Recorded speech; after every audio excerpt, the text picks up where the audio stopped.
अस्सलामुअलैकुम। हदीस से कुरान के तर्जमे बड़े बड़े आलम फाजल कह कह के थक गए, असर क्यों नहीं होता? खाना काबा 20-20 लाख हज करने गए, दुआ कबूल ना हुई, क्यों नहीं होती? मैं बार बार कहता हूँ, ऐ सारी दुनिया के मुसलमानों सुन लो, जब तक तुम हया का लिबास नहीं ना पहनोगे और हक हलाल का रिज़्क इस बुत में नहीं ना डालोगे, बनाया अल्लाह ने है, ये सोचो। शऊत अल्लाह को नकाम में पसंद है, और गलती कर लो तो अल्लाह ने कहा तौबा कर ले। औरत का बड़ा ज़बरदस्त है, क्योंकि औरत एक माँ है, इनके कदमों के नीचे जन्नत है। ये बदकारी कर ले, इसका बड़ा सख्त आर्डर आया है। और जान लो कि तुम अपनी औलाद को जब हराम खिलाते हो ना, तुम्हारी औलाद तवीज़ गंडे वालों के, कुत्ते बिलों के, ठुमके लगाने वालों के, गुमराह लोगों के हाथ आ जाती है, फिर तुम रोते हो।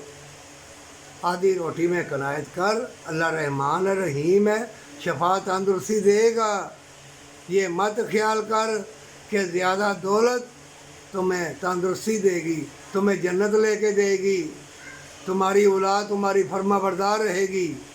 बड़े बड़े देखे, हर चीज़ है, तंदुरुस्ती नहीं है। हर चीज़ है, अल्लाह की रहमत नहीं है।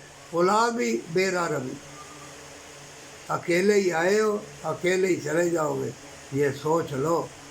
तुम ये एक कुरान का हाफिज़ है, वो सब्सक्राइबर चुरा रहा है, वीडियो भी मेरी इधर उधर कर रहा है, किए जा, सब्सक्राइबर चुरा ले, सारे चुरा ले, वीडियो ख़राब ना कर। अल्लाह का नाम पहुँचाने वाले वो भी कम है, और जो अल्लाह का पैगाम पहुँचाते हैं उनके दुश्मन हज़ारों। पैगम्बरों के दुश्मन हुए, शहीद किया गया, हम क्या चीज़ है? जो भी नेकी का पैगाम पहुँचाएगा उसमें जन्नत है, तंदुरुस्ती है, अल्लाह की रहमत है, मोहब्बत है, प्यार है। ये सोच ले।